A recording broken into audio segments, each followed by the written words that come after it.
Welcome to Burning River Radio, Basketball Edition. I'm your host, Ben Buckets Belden, and I'm here with my co-host, Danny Cunningham. Hey. And the Cavs suck. Shit, Cavs a 9. Cavs a 9. They're absolutely terrible. Is that a thing? Cavs a 9? Cavs a 9. I've always said that, it would seem like it was kind of a best of 5 series, maybe, or a best of 3. This was a best of 3 series because they played 3 years in a row. Maybe they need to do a best of 5 now. And then the question is, if they do a best of 7, like 7 straight finals, can they come back from being down 2-1, 3-1? 3-1. Let's debate. Obviously, we're just fucking with you. This is Joe Coblitz from Burning River Baseball, and I'm here with Justin Lada. Hey. A whole lot of love. When I do a whole lot of love, you go, eh. No. I had a blog once called A Whole Lot of Baseball. Didn't work out very well. Let's hear more about that. Anyway, the Indians play the Dodgers today. And about the game, we're going to talk mostly about the draft in today's show. But I'll say the best point of this game was the fact that the best left-hander in baseball, best left-handed starting pitcher in baseball, was pitching in a game as the best left-handed relief pitcher in Major League Baseball today, and they both gave up home runs. Can't predict ball. I think it's shoot your shot. That's what they say. There's a Twitter account literally called Can't Predict Ball. Oh, okay. I don't know anything. I did think it was funny. One guy was tweeting at me, why did Miller pitch? He pitched an inning in a third, and then he came in to pitch another inning. Why did he come in to pitch that other inning? Don't the Indians have any other lefties? Or, well, the first thing was, why did he pitch instead of Shaw? I was like, well, they had 2 lefties coming up, and that was the first one hit a home run, the second one hit a single, and was out at second trying to advance. You've got Miller in already. It would seem really stupid to take Miller out to bring in Shaw, or to take Miller out to bring in Logan. So you just leave in Miller, who'd thrown less than 20 pitches anyway. So it wasn't like he was in forever. But my point is, if every left-handed pitcher got out every left-handed batter every time, and every right-handed pitcher got out every right-handed batter every time, there wouldn't be a sport. It would just be all lefties. It wouldn't be fun. All left-handed pitchers. Yeah, well, no, you just match up every time, and there would be no runs scored. It would just be outs constantly. Like, I can't remember what book I read. I've read so many books. I'm sure I did it for Burning River Book Club. I can't remember which book it was, but one of the books said there's never been a pitcher who could throw 100 miles an hour consistently and have great control. And it's a really, really good thing there hasn't been, because if there was, he would never allow any hits ever. But if there were regularly pitchers who could throw 100 miles an hour and have impeccable control, baseball, you wouldn't be able. You'd have to move the mound back or something. You would have to physically change the sport, because that would end it. And that's kind of the same with Miller and Kershaw. If every time they faced a batter they struck him out, it would really take a lot away from the sport. So enjoy the fact that Roberto Perez, who's having a terrible, awful season. I mean, last year he had one of the worst seasons in Indians history, and he's been worse this year. So enjoy the fact that he hit a home run off the best pitcher in 2 decades. Hey, Perez has 11 hits this year, I think, and 7 of them have driven in a run. So when he gets hits, they matter. Now, okay, Jensen. Oh, no. You want to be Jensen? I'll give you the. You're Jensen now. The home run was the 3rd hardest hit ball Kershaw has ever allowed. What, in StatCast? That's like the last 3 years? Yeah, last 3 years. It's the hardest hit ball he's allowed in the StatCast era. It was an impressive hit. It definitely, and they showed the home run from the World Series, and it definitely reminded me of that. Just ripping the thing over the bleachers. Take that for your Jensen Lewis crack. Yeah, I don't like it. Anyway, I should have gotten this up before. Let's move on to the draft. Do you have it right in front of you, or do I have to get it up here? Today's draft or this The whole year? thing. We haven't talked about any of the Indian stuff. I just want to talk about the Indians. I want to talk about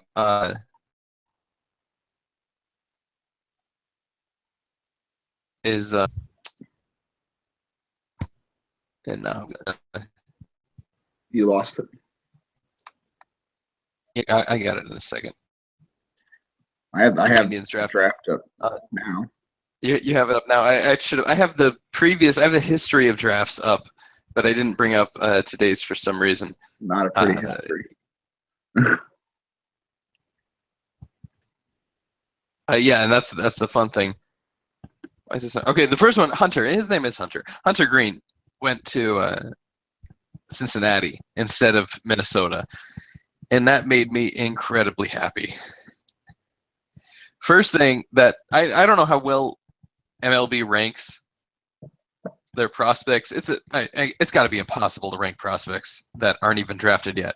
You're comparing high school players to college players and junior college players and just all this other. Some of them have played in, some of them play all year round. Some of them play a couple months out of the year. You have no clue what to expect out of most of these guys. So I don't know how good the rankings are, but Hunter Green's been ranked #1 by pretty much everyone I've seen in the past year. I've been hearing a ton about him. When you're a high school kid, throwing 102 miles an hour, and you play shortstop and can hit. Yeah, so I did not want him going to the Twins. I did want him going to the Reds because I get to see the Reds a lot. I like the Reds. I root for the Reds when they're not playing the Indians. And I'd love to see them use him as a pitcher. I think what was the consensus that they were going to use him as a hitter, right? That whoever drafted him would essentially play him as a position player. I think the first option was a hitter, yeah. But I would love to see, because he's on a National League team, pitch him 1 day a week, hit him the other 4 days, or one time through the rotation, and then play him in the field the other 4 days. I think that'd be so fantastic.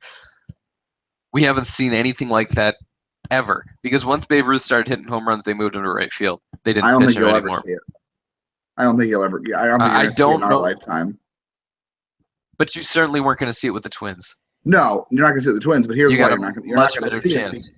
You're not going to see it because so many teams right now are valuing guys with rest. That's the biggest thing with medicals now, and preserving guys throughout the year. Everybody's going to be getting days off. Like nobody really plays 162 games anymore. You really think an organization is going to have a guy who throws 100 miles an hour, or is going to throw in the mid-90s consistently, pitch one day and then play shortstop? Think about but he doesn't have to.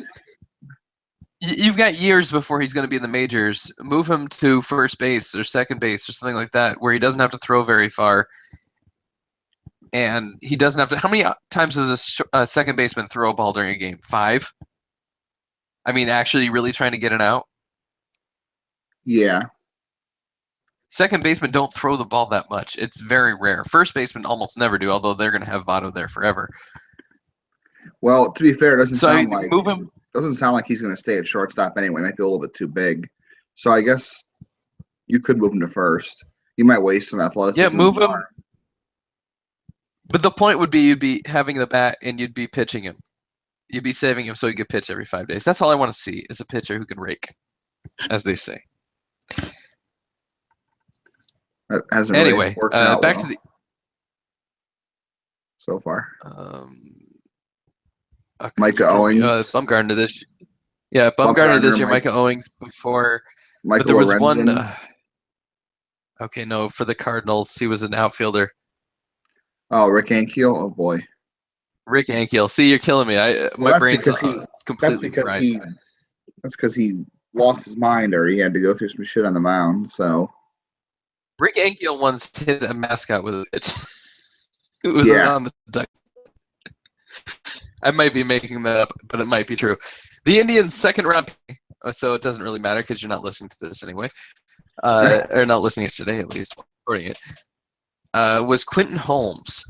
First round. Oh yeah, second round pick. And of the guys, it was a first pick, but it was a second round pick. Quentin Holmes, outfielder, high schooler. Second pick was also a high schooler. Third pick was a high schooler. Every other pick was a college player. I think there's definitely some strategy there. That's an interesting mix. They went for projection early and then try to go a little bit safe later. Yeah, but to start off, I think we should talk about Holmes specifically, in that he's I would say a glove, well, he's a foot first, I guess, legs first. He's the fastest player in the draft, and we just have to assume at this point that that's going to translate into becoming a great defender in the outfield. And he's a line drive hitter, singles hitter, something like that. He doesn't hit for power. They're hoping he's And Billy Hamilton with a better bat, yeah. Yeah, and everything I'm reading there, I'm like, okay, this is Gabriel Mejia. This is Greg Allen. We've got 6 of these guys. Even Junior Soto is a leg first. I mean, he has some power, but he's definitely a speedy center fielder type. I mean, almost every I call it Louis Isaacs. I'm Todd living in the Isaacs. 90s still. Todd Isaacs from the Bahamas is exactly the same thing. It's so many. Jose Nelson last year, they drafted him in 2016. He barely played last year, but I liked him every single time I saw him play. I like him defensively. I like him on the bases. Todd Isaacs? Similar players. They're all very fast. Yeah. Isaacs, Mejia, Allen, Bradley Zimmer, Tyler Naquin. Isaacs has some sneaky power too, man. Yeah, he's starting to hit better now. And I think even go back further, Grady Sizemore was the same thing. When they got him, he was not a power hitter. He was a speedy center fielder. And they're like, well, maybe he'll develop some power down the line. And he did.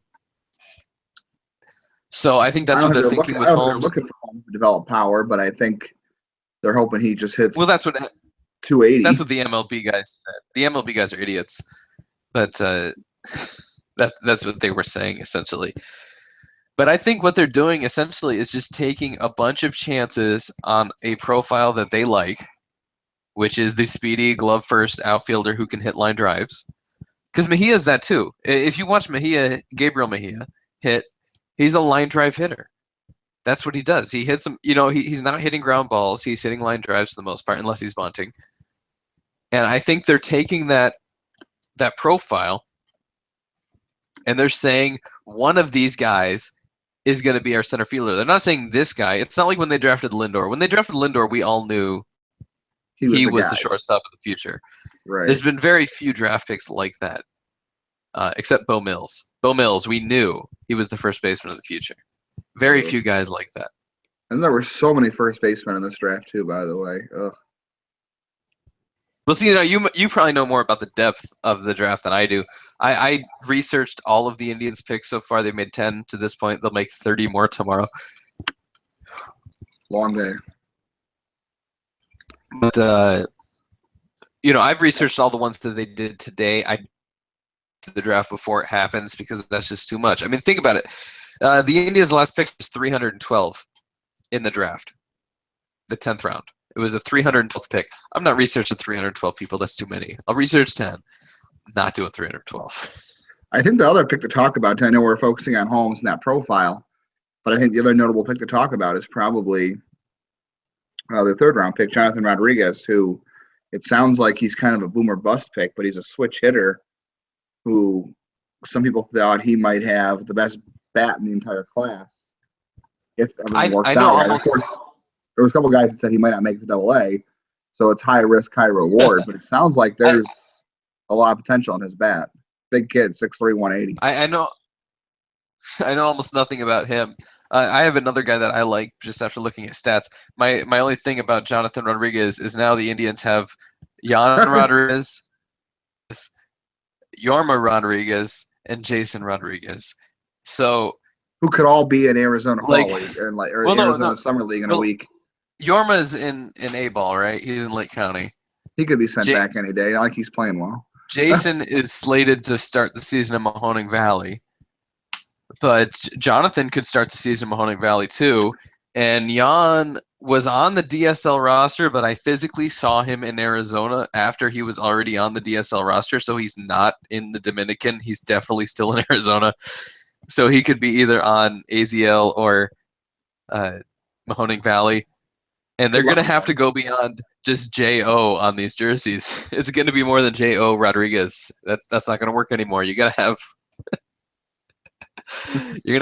the entire first and last name, I think. It's like not to be a clubby. Yeah, I mean Nelly is easy. Just put N Rodriguez. We got Nelly. All these Rodriguezes, I don't know. It is. I like the Mejias better personally, but Are they up to 3 now in the organization? Oh well, there's Gabriel, Giancarlos, Francisco, and then there's a coach of the DSL, which I had originally said I didn't have a picture of, but I found a picture of the other day because he was a third base coach during some game. So if somebody needs a picture of that Mejia as well, I do have that. I had posted a tweet a month ago probably of the 3 Mejias, and then so I had a picture of all of them when they were in the AZL, and then a picture of Gabriel. I found a picture of a cheetah, and that works. It was a nice joke. Anyway, you've got Jonathan Rodriguez. The one that I was really interested in stats wise is Eli Morgan, who they picked in the 8th round. He's a right-hander from Gonzaga, and he strikes out everybody. And that's just what I get excited about. I like strikeouts. I watched Kirk McCarty. They didn't pick a pitcher until the 7th round, which is pretty for them. Yeah, it's late in the draft, and to me, it says they're pretty happy with their pitching, and I think they should be. Yeah, we can talk about that for sure. Their pitching has been interesting. They've got a ton of guys who pan out to be major league quality at some point or another, even if they're just like we've been talking about Ryan Merritt a little bit. I think I saw you tweet something about him today. He's going to start on Saturday. That he's not more than a 5th starter ever. He's never going to be more than a 5th starter. Right. But he's still a 5th starter, and that's pretty good. You know, when you're talking about the major league team somehow, yes.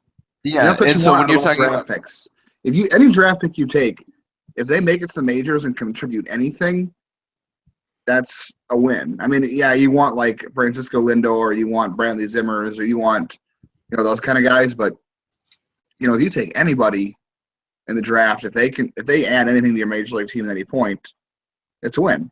It should be a win. It's so hard to get to that. It's so hard to project that far out because not everybody is a Steven Strasburg or a Bryce Harper. I mean, even Mike Trout wasn't a sure thing. Well, no, Trout was. No one knew Trout was going to be before the draft. That's why. Harper, everyone knew, and there were a few picks in the past few years where everybody knew, like that top guy was in there, but Trout wasn't a first overall pick or anywhere near it. I think he was like 20th or something. Right. So if you get anybody that you draft, make it to the majors and have some sort of impact, especially like Ryan Merritt. If Ryan Merritt does nothing the rest of his career except for, past what he did in the playoffs last year, that's enough. The Indians, that's a win for the Indians as far as the draft's concerned, I think. Yeah, so I mean, so that's kind of the point, is he's there and he's ready to come up, but then you've got guys like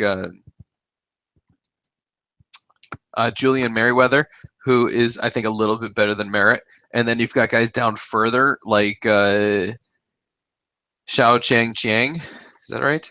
Yeah. Xiao Xiang. Yeah, Chiang in Lynchburg, who's having a great season, and Matt Esparza is having a great year and just got promoted, and he's still pitching well after getting promoted. There's this McKenzie guy that I heard is doing really well too. Well, see, I don't even want to talk about him because we're not talking about like the top picks. We're talking about guys later in the draft and fringe guys, right?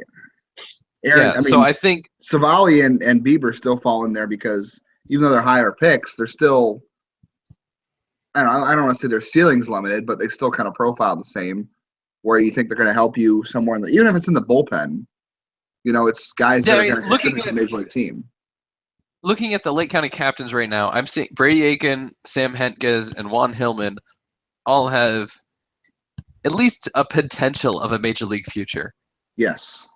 5 starters. That's pretty good. I mean, in Lynchburg, I'd say all 5 have a potential of at least making it to the majors. I'm not saying they're all going to be great. I think there's one ace in the entire Indian system right now, and that's Tristan McKenzie.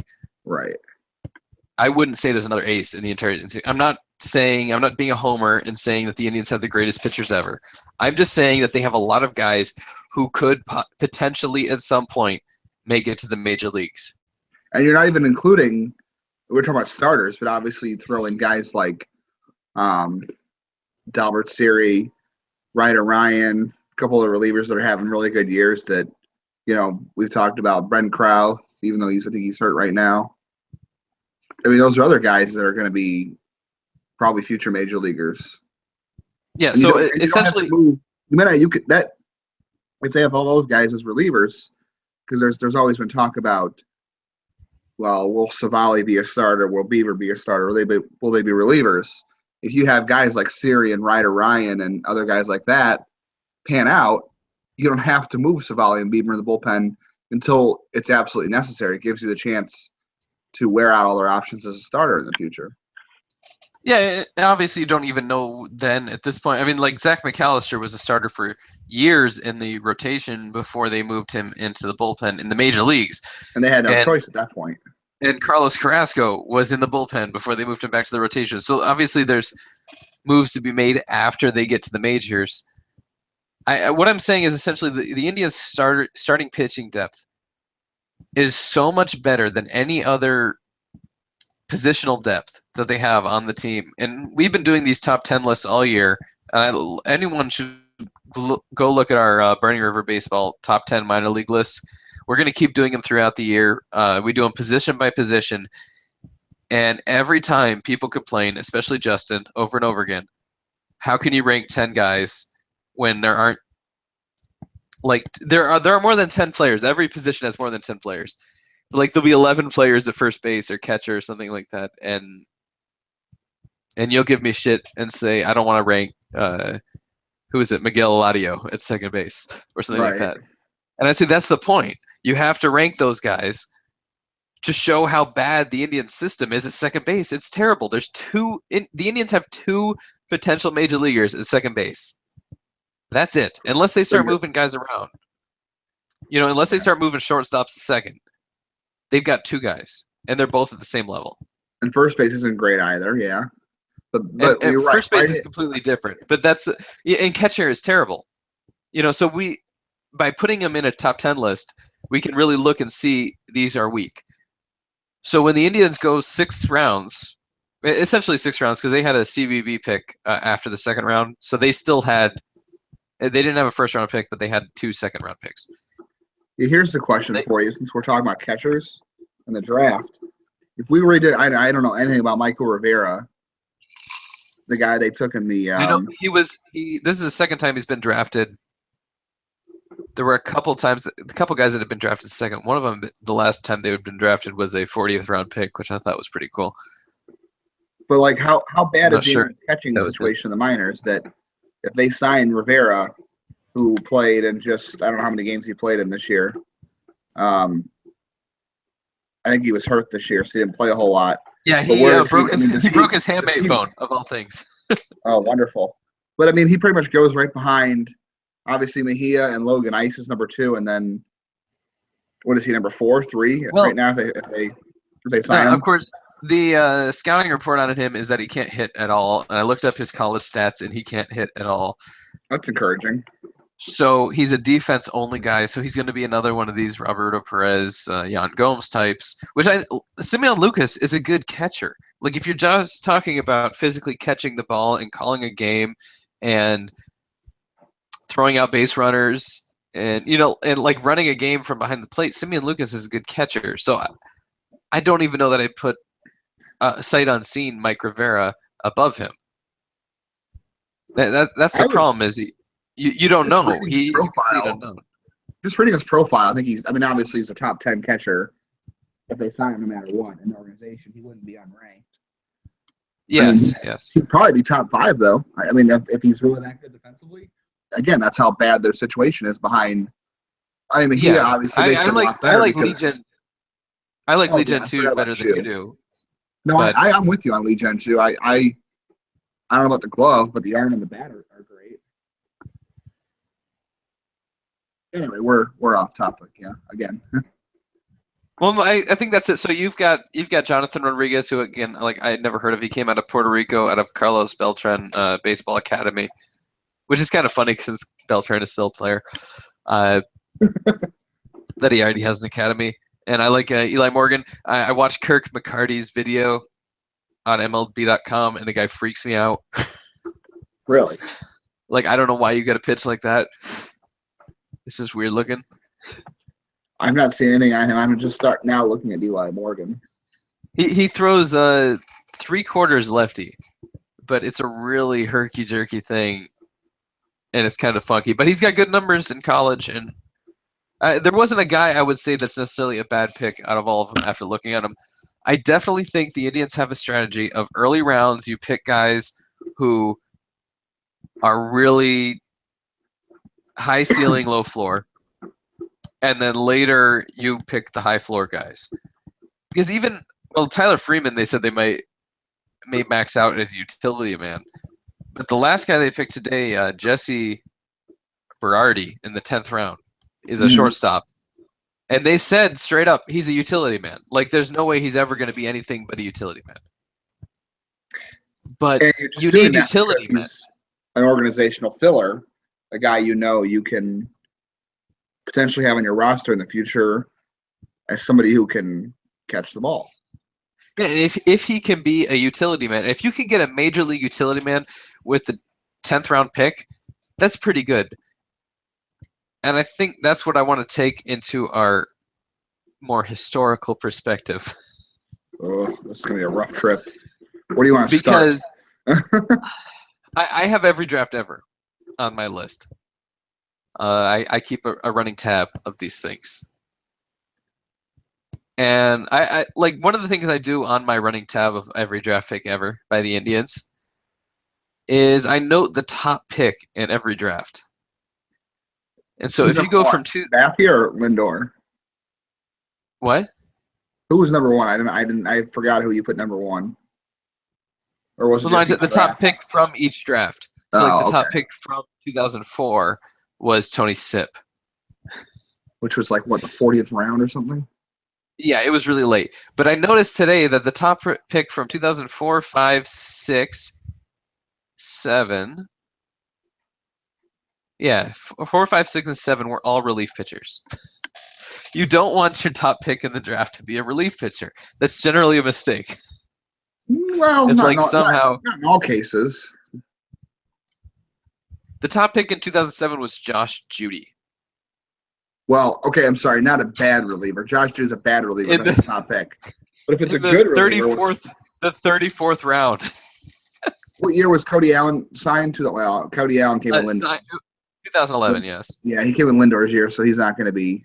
And actually, I just edited that one because Allen had been written as the top pick from that year, and I just changed it to Lindor because I hadn't checked this in a while. Essentially, though, the Indians changed their strategy in 2008-ish, and that's when they got Chisenhall. But still, the 2008 draft pretty much sucked. It did. I'll list all the major leaguers from 2008 right now. Cord Phelps, he was the 3rd round. Zach Putnam was 5th round. That was actually a good pick, and they gave up on him too quick. Roberto Perez, yeah, TJ House. Yeah, Matt Langwell was 11th. TJ House was 16, and Adam Warren was 29. It was a bad draft. Yeah, and that's just Chisenhall being as good as he is. And there was a point in time too where people considered Cord Phelps a better prospect than Lonnie Chisenhall, and how well liked Trey Haley was too. And at one point, I liked Haley, and I thought Tim Federoff was also on the 40-man roster for a while. Let's not forget that. That's pretty awful. I liked Fedorov. He was essentially Naquin, extremely light. I liked Eric Berger, who is an 8th round pick. Adam Abraham was Jesus Aguilar before Jesus Aguilar. Now Nelly Rodriguez is Jesus Aguilar, but Adam Abraham was that first. The guy who just crushed home runs He also Carlos Moncrief was in that draft too. Yeah, Moncrief was a little confusing. They never gave him a shot. Bryce Stoll was another good one from that year. I thought was going to be a future top reliever because he was throwing 100 in Double-A and had a nasty slider. Couldn't stay healthy. Yeah, so the next year, they got Alex White over 1, and I think that's a win. You trade Alex White for Ubaldo Jimenez, and Jimenez has a few good years. So I said that's a win with your 1 pick. It doesn't matter what baseball, White. You win because you win the trade, and he didn't make it anywhere else, but you were able to use him for something. I'm talking about the draft pick being a win because he was traded for something. As a player, obviously, he's not. But you won the draft pick, just like Clint Frazier is a great draft pick already. It doesn't matter that he's not even hit the majors yet because you got Andrew Miller for him. So if you can, if you pick a guy and move him, as long as the guy you move him for is good, you know, it's a success. Kipnis was the 2 in that year, and then it's ugly again. And I think there's a point here. Do you include Joe Gardner in this, because Joe Gardner was a piece of the Ubaldo Jimenez trade as well? No, I didn't. Well, I guess sure you can. Joe Colon's still in there. Preston Guillemette, I thought they gave up on too early. Austin Adams was a disaster. They definitely gave up too early on Preston Guillemette. I liked him. He ended up going to Baltimore. And Vidal Nuno. They gave it way too early on him, which I don't understand that. Yeah, he ended up being decent for Arizona and New York. And Birch Smith, who they picked. He didn't sign. He had one good year in the San Diego bullpen. 49th, he didn't sign. It seems like, okay, they get the 2010 draft, 3 guys for the entire. I think you want to point out before moving on to that 2007 was the first year Brad Grant was in charge of the draft. 2006, I forget what year it was. He started, but who was in charge of the draft before that was it wasn't Brad Grant. Brad Grant took over in 2007, and I forget who was before that. It was not. He's still in the organization, and they just moved him around away from that. Yeah, I can't remember who it was. 2007, I remember extremely well. And I remember, we changed. We know we've had bad drafts for 30 years, whatever, since 1988. We know we've had terrible drafts, except Manny Ramirez was in the early 90s, and then CC Sabathia, they got lucky once. What about But they said we had terrible. Well, that's what I'm saying. That was late 80s. Early By 88, 90s, they had already got. Yeah, late 80s, they'd already got pretty much all those guys. John Mirabelli was his name. Okay.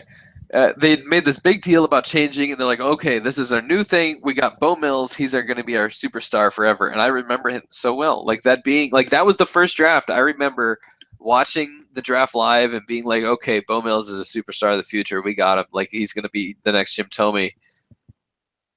He had a good minor league career. It was so... But he never, he could have made the majors a couple points. It's kind of like Jesus Aguilar, where Jesus Aguilar could have been brought up many more times than he actually was. And they never, they didn't bother because they knew he wasn't going to make it. And they knew Mills was never going to make it. That draft, the only major leaguers out of that entire draft were TJ McFarland, Matt Haig, and Josh Judy. Only 2 Indians. The other ones made it elsewhere, yeah. And it's just so bad. But then even going to 2010, Tony Walters made it to the majors, but he didn't make it as an Indian or a shortstop. Too early on him, too. But that's 4 Indians, 4 players out of the entire 2010 draft made the majors. Tyler Holt. They also took Andrew Triggs. And one of them, okay. Maybe I'm not. Well, Andrew Triggs didn't sign. Cody Allen didn't sign. Cody Allen doesn't really count because he didn't sign. So Tyler Holt, Drew Pomeranz, and Tony Walters. That's it. And they spent $1 million that year on Alex Levinsky, who was St. Ed's product. They spent $1 million. That was before they had hard slots for every pick. Mm-hmm. Back then you could spend whatever on whatever pick you wanted, and you just paid the penalty later. They spent $1 million on Alex Levinsky, who was an 8th round pick, to get him out of his commitment to Georgia Tech. And that was back before they had the 40 rounds only, because now it's only 40 rounds. Thankfully, it was 50 rounds then. They signed the last 4 picks. Like, you never sign picks after 40. That's why they dropped it down to 40, because the guys at the end would never sign. And they signed them. None of them made anything. I have a Even great 20. Marcus Bradley story though, if you want to hear it. I don't even know who Marcus Bradley is. I can't say that I've ever seen him play baseball. Marcus Bradley did make it to the Captains actually, and got Okay, he into a was fight. the 49th round, 1470th pick. Mhm. 1,469 players were picked before this man. But I have a story on him. Yeah, Okay. he got into a fight with another player on the captain's bus over a girl, and I won't say who the other player was. Actually, it was Cody Penny. He's out of the organization too. We can say who the But girl was. I will not say who the girl was because I'll tell you later why I can't tell you who the girl was. Does she write for Brittany River Baseball? I hope not. But I'm pretty sure it was Cody Penny, who's also out of the organization. I forget what year he was drafted. But Marcus Bradley was released before the season ended because they got reportedly got into a fight on the bus over a girl. That's the rumor. I don't know if that's true. I wasn't on the bus, but that actually story has been why. circulating for about 4 years. I wrote something earlier on the 10 worst Indians first round draft picks, which of course was ripped off last week by another site, but whatever. The 10 worst Indians first round draft picks, and I made a note in that the Indians have only drafted one Hall of Famer ever, and he was traded because he got in a fight with a teammate over a girl. Oh yeah, Dennis Eckersley. Rick Manning. Only Hall of Famer the Indians have ever drafted was forced to be traded because Rick Manning is too much of a player. That's not going to be applicable next year because Jim Thome will get in. Yeah, sure he will. So will Kenny Lofton. Wow. Ooh. I think 600 homers probably gets you in. Yeah, you'd think so, A-Rod. I'm sorry, Barry Bonds. All right, well, does 300 wins get you in Balco too, Roger? Hearing for Jim Thome. There was no Balco hearing for Jim Thome. But enough people say he did. I mean, I don't know. I don't know that gets you in anymore. Hopefully it does. Hopefully Jim Thome can be the first guy to make it in the Hall of Fame after being drafted by the Indians as an Indians player. Who was the last Indians Hall of Famer, by the way? Was it? I'm going to guess Bob Lemon. Although I think, no, Larry Doby was around a little later than Lemon. Frank Robinson didn't go in as an Indian, right? No. So it's been a long time since the Indians have had It's either Doby or Lemon, because Feller retired in like '56. I think it's gonna be. I think you're right. It's gonna be Doby. I think so. Wow. It's bad. No, there's decades of bad. I'm glad I wasn't alive during those decades. Yeah. Wow. So we talked about 2010, 2011. I guess my point was 2011 was finally better. You got Lindor first. You had a couple bad rounds, but Eric Haas is decent. He was a 7th round pick. Jeff Johnson is still around. He's a 10th round pick. Cody Anderson was 14. Ryan Merritt was 16. Sean Armstrong is good. He's 18. Morimondo was 19. Cody Allen is 23. Those are all decent picks, especially for what you got out of them. I think there's a much larger consistency of getting players to the higher minor league levels and having them still produce. Like even Will Roberts was a 5th round pick, and he never made it to the majors, and he retired this year. But Bryson Miles made at least to give too early on him. Yeah, at least these guys were in AAA for a couple of years before they, left. And even Jordan Smith is a terrible outfielder. Apparently, he was drafted as a third baseman, according to my notes. Yeah, but it's true. But he, at least he made it to AAA, and he's still. I think he's in AA now, actually. He is back in AA. But he's still with the organization. He's never going to make it. Michael Roth was drafted that year. Todd Hankins is still around. He might make it at some point, just because he plays every position. Yeah, so the 2011 draft was better. I'm gonna say they keep getting better after that. For the most part, 2012 maybe was a step back, but Yeah, I they mean, did pick. it They hurts that picked Dylan Baker's Kalika. not going to be a starter now. Yeah, they picked Kalika, but he didn't sign. Lewis Head is a pretty good reliever. They Nelly spent a, Rodriguez they came spent a that lot of year. money on Devon McClure to get him out of going to um, Arkansas, which he is there now playing football. That didn't work out because he was. You want to go back to the profile we talked about at the beginning of the show about um, fast outfielders. McClure was kind of their first. I don't want to say foray into that, but because they did it with Levon Washington a couple years earlier, that didn't work out either. They No, spent big money on. I saw McClure for years, and he was never fast. Well, I mean, but he was He was a big guy. he was a toolsy outfielder. Everyone thought he's got Yeah. he's going to run, he's going to hit, he's going to play good defense. He was the guy who had a high projection. They spent a lot of money on that, didn't work out, and then Mitch Brown's a reliever now, so that kind of takes him back a notch, I guess, as far as what they spent on him. And I think Josh Honestly, now Adams is out of baseball, or he's in independent league. looking at 2013, that was probably better than 2013. So far, the only major leaguer is Kyle Crockett and Adam I have more hope Plutko. for 2013 than I do 2012. 2012, I think, was a lost cause. And I guess you got Thomas Pannone in there, who's pitching well this year, but isn't. We said Clint Frazier was a win. Yeah, Clint Frazier was a And win because he's Adam you Miller. have to include Ben Heller in there as well because he was part of that deal for Andrew Miller. Yeah, Adam Plutko already made it. He still could wind up being something. And Sean Brady is still around. Yeah, you got a few decent guys in there, I guess. Again, That was 2012. and this is what always the most recent one always seems the best. Like the closer you get to today, the better the draft seems. Obviously, Bradley Zimmer's great. Justice Sheffield got you Miller, but he's also a really great pitcher. This is from 2014. Mike Pappy still seems like he could be a guy. Grant Hawken, I've seen pitched a few times this year. He's coming back. I mean, for 2014 pick, he's pretty low level, but he's coming up. Bobby Bradley was a third-round pick. Sam Hentges strikes out everybody and walks to everybody he doesn't strike out. Julian Merriweather. I would say everybody in the top 8 of the 2014 draft still has major league potential. At least somewhat. So at least that's a positive, right?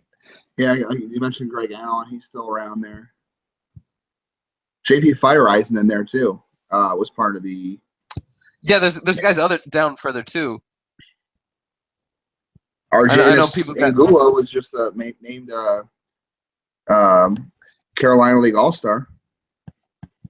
Yeah, and a couple of these guys have been cut. David Armendariz, Bobby Eisen, Nate Winfrey was traded for Brandon Geyer. No, that's the wrong player. That's the wrong guy? I always get those two guys confused. Nathan Lucas. Okay, so Winfrey was cut? Yeah, Winfrey was cut.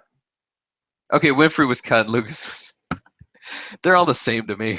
You got the kid's the owner's son drafted in the 33rd round that year. Juan Gomes, who was cut. Ryder Ryan was drafted before he was drafted and didn't sign. Out of high school, yeah. But I think the point here is the top 10 guys. Those top 10, even with Simeon Lucas, Micah Minyard, and Alexis Pantoja at the end there, those are all really decent picks, and they still are active in the minor league system. And even if they never make the majors, except Bradley's got to make the majors, Zimmer and Sheffield have to make the majors.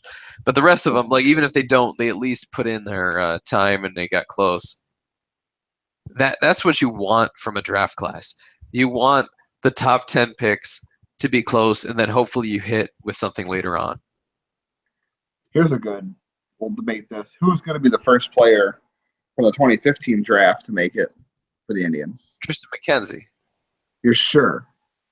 Yes, I guarantee it. Okay. Tristan McKenzie. The thing is with McKenzie, and we could do an entire show on McKenzie, and we're already like pushing it here. At some point. I've seen McKenzie when they drafted him, he came to AZL, and I watched him in AZL, and then I went to Instructs, which are from like October, November-ish. They run the same time as the AFL, but they're free games at the development complex instead of being at like Major League stadiums. Major League Spring Training stadiums, they're at the development complex instead. So I saw him there. Then he came back for extended spring training. And when he came back for extended spring training, this would be 2016, he struck out everybody. Like, he was incredible. He was incredible in 2015. But in 2016, he just struck out everybody. Like, it wasn't even close. It wasn't fair to anybody. The only reason he was there was because he couldn't pitch 5 innings in a game yet. And the only reason he couldn't pitch 5 innings was because they were babying him. As soon as they put him up to Lake County, he dominates Lake County, and then he bumps up to Advanced A. I wrote a tweet earlier this year when he had a great game in Lynchburg. I think, what did he strike out, like 14. 15 or something like that? 14? A year ago on this date, he did this in extended spring training. So in 1 year, he skipped essentially AZL short season, single A, and 1 year went straight up to Lynchburg. And he's killing everybody. It doesn't make sense for him to even be there. He should be double A. I think after the All-Star game, he will. The All-Star game is next week. I think after that, he'll be in double A. I've always said you should never dominate in the minor leagues. If you're dominating in the minor leagues, you're at the wrong level. You need to be up. And I don't mean like one game. If a guy has one great game, it's one thing. But if you have 8 great games in a row as a starting pitcher, or if you have half a season as a position player and you're just killing everyone like Francisco Mejia is right now in Double A. Hitting 600 for a week, yeah. Yeah, it doesn't make any sense for you to be there because the goal is to be a major leaguer. And if McKenzie is as good as he is right now, and I've seen him, and you can pitch to nobody in the batter's box. If you're pitching with nobody in the batter's box and you've got a slider that breaks all the way across the plate and you got pinpoint command with your fastball, that's going to translate to the majors. Like, and I think, honestly, that Tristan McKenzie is at the peak of his career right now. I think he's there. I think this is as talented as he'll ever be. He may get smarter, but he's as talented as he's ever going to be right now. If they use him in a trade this year, I'm probably legit going to cry for the first time since, I don't know. And I did a little after the World Series, but. That would be silly. They can't trade him. You don't trade the future. You can trade, well, both, I guess. But you snowflakes. I don't use that term. We've gone too far. That's a joke. I don't use that term. Nathan Lukes was drafted in 2015. Yeah. You mentioned it earlier. Yeah. I love it. Okay, yeah. So I think that was a great draft. That in all that 2015 draft. You got Aiken 1, which I think they probably had to take him first, or else they weren't going to get him. But to get McKenzie and then to get Hillman, and like we said earlier, how the Indians' second baseman situation is terrible. They got both Matthias and Krieger in back-to-back rounds in 2015. After taking 3 high school kids too. That's the same format. They took 3 high school kids and they took 3 college bats right after. Yeah, I definitely think that there's a point to that. You can't get those high school guys late in the draft. If there's a great high school player, you have to get them in the first couple of rounds. You're not going to get a chance to get them later on, so you have to get them early. But later on, they're not going to sign. Yeah, that's the other thing is a lot of the guys the Indians drafted today, particularly, are juniors. There was 1 senior, and the rest of them are juniors. The chances are they're all going to sign. The top 10 at least, yeah. Yeah, they're top 10 picks, and they're juniors or seniors in college. What are the chances of them being top 10 picks again? What are the chances of them not getting hurt next year? You have to take all that risk in, and you're probably going to sign being a top 10 pick. I would think so. But if you pick a high school player in the 10th round, he's probably saying, well, I got tons of chances left. I'm going to go back. If I'm a top 10 pick as a high school, I'm going to be a top 5 pick. Especially when you're committed to a top program. Like Quentin Holmes, I forget where he was committed to, but he and Tyler Freeman both had. Mississippi State? Yeah, I mean, they're both committed to I think Tyler TCU. Freeman was, yeah, those guys are all, big time program commits too. So if you don't get them early, you're not going to buy them out of their commitment. Yeah, that's kind of what I'm saying. So you got to get the biggest players early, and then the rest of the draft should be guys that you're pretty sure you know what you're getting, even if their ceiling is utility man or is AAA utility man. If their ceiling is major league utility man and their floor is AA utility man, you got to be pretty happy with that. Maybe to the maybe majors or close to it. Yeah. Yeah, well, no, I'm just saying drafting that in the 10th round because, like I said, you go back and see who they drafted in the 10th round in previous. Steven Patterson in 2014. That's a nothing. Ross Kvet.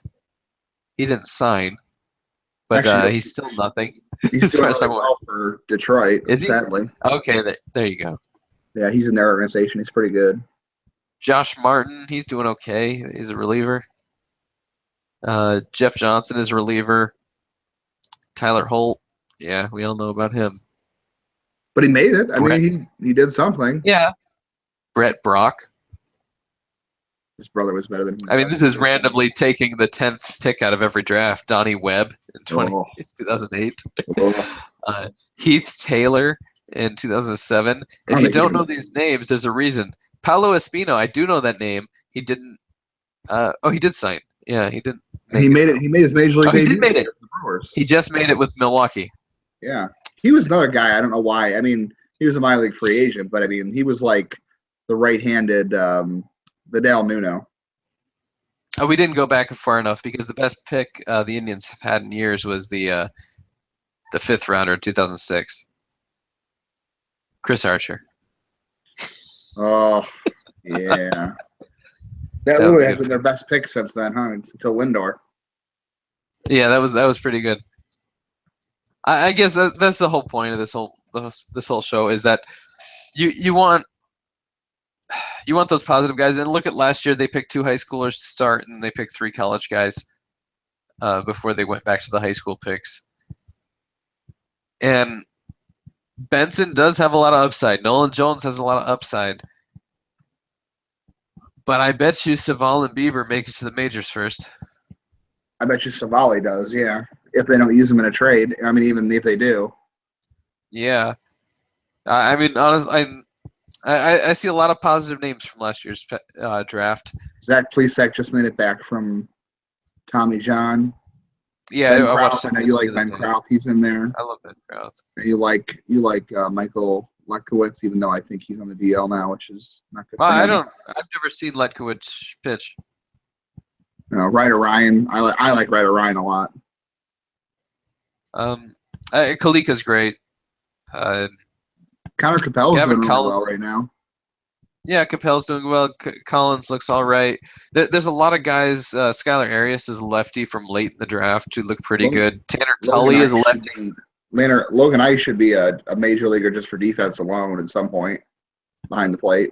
Yeah, so we're talking about guys up and down the draft. It looks good, but again, the most recent draft always looks the best because they haven't had time to flame out yet. Yeah, so we can talk about these guys, and then 3 of them will be cut after AZL. Not necessarily 3 of the top 10 picks, but 3 of the 40 that they get through tomorrow. Yeah, Jose Nelson or Samad Taylor could be on the fringe. I mean, you never know. Yeah, so what are you talking about? Those are both great players. Okay. They're not getting cut. Don't talk trash on Samad Taylor. I love Samad Taylor. All right, Trenton Brooks, even though he's yeah, I don't care about Trenton Brooks. Samad Taylor's fun. Just reminded me of something I can't say on the show. Oh, good. That I heard this week. No, I think that's positive, and I think of the guys the Indians pick in the last 30 rounds of the draft, you're going to see a lot of guys flame out quick. Probably, it's not that big of a deal. These top 10 are the ones you really want to watch, and that's really what they're going for, and really hoping that they'll make it in. And even though that they did, because they spend, I think it's based on salary, right? The CBB pick. Yes. Sure. Sounds So right. that's why they got Tyler Freeman. And the funny thing is Freeman doesn't have the upside of Jonathan Rodriguez or some of the pitchers they took later on. But a better floor, yeah. Yeah, so They're it'll be more interesting to see. I am looking forward to the fact that they picked 3 high schoolers. They're all Rodriguez is 17, and he won't turn 18 until November. that's the other thing. If you want to look at the Indians' MO on drafting, is Quentin Holmes is the same way. They took guys that are really young Well, for their Holmes will be class. Holmes will be 18 next month. Freeman just turned 18. And that makes So him one of they the youngest guys in the draft class, yeah. yeah. And so I'm looking forward to seeing them in AZL. They'll assuming they'll sign, and the Indians do not sign guys or do not draft guys that they can't sign. Not in the top 10 rounds. That's history. I looked up the last time they missed a player was I think it was Dan Denham. Ross Cavett was what round was he taken and they didn't get him? He was up there high. The last first round pick I think they didn't get was Dan Denham. Oh, first round. The last second round pick they didn't get was 1984. Wow. So they get those first couple guys, and you know they're going to sign them. They would not They would not draft them if they couldn't sign them. So Yeah, beyond that, they didn't get even in 15 was the 11th round. I mean, geez, yeah, they. oh no, this says Dan Denham did sign, so I don't know. Maybe he did, but I think that was I think he didn't, or maybe Alan Horn didn't sign in 2001. 15th round Maybe, last year was the lowest they went without signing a player. okay, that was it. Alan Horn was a first round pick in 2001. Yeah, that was a bad one. And he did not sign. And he never made it either. Well, no, that was a bad draft. Luke Scott was the best pick out of that draft. And obviously he never made it with the Indians. Oh, that was. Well, he was decent with Houston and Tampa. He was kind of an idiot too, but yeah. Anyway, that's beyond the point. The last first round pick the Indians didn't sign was 2001, and they did sign the first round. You know, they signed their first pick that round. They had two. Actually, they have 4 first round picks in 2001. They had 17, 27, and 35, and 43. And how many of them made the majors? 1? J.D. Martin. And not with the That Indians. was the 35th overall pick. All right. Well, things have been better since then. But that was the last time they didn't sign a first round pick. So they're signing their first couple of picks. The last time they didn't sign a second round pick was 1984. They'll sign the early guys. A couple of the later guys, I'd question the junior college guys, especially like Mike Rivera coming off of an injury. I could see where he'd say, "I'm a great defensive catcher. They're getting decent money. Why don't I come back and play a full season of college and, pad my stats and then get picked higher than 6th?" And if you take a JUCO player or a high school player after the 10th round, it gets pretty iffy. Yeah, personally, if you're a junior in college and you get picked in the top 10 rounds, you should be signing that contract. I did the math a few years ago for outside corner, and you're taking a huge risk of losing a ton of money if you don't sign. So just take your $100,000. Be happy if you're in the top 10 rounds. So I think all these guys that they've drafted so far will sign. It'll be interesting to see how they do the rest of the draft, if they stay with these college guys, if they try to get some high school players. They did get some high school players late last year. Samad was a 10th round pick last year. He was a high school guy. And they had a few other guys later who did sign.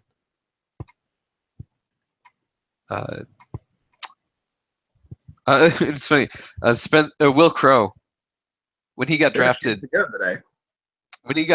today, I was like, I recognize that name. Where do I recognize that from? It's because the Indians drafted him twice, and they didn't sign him either time.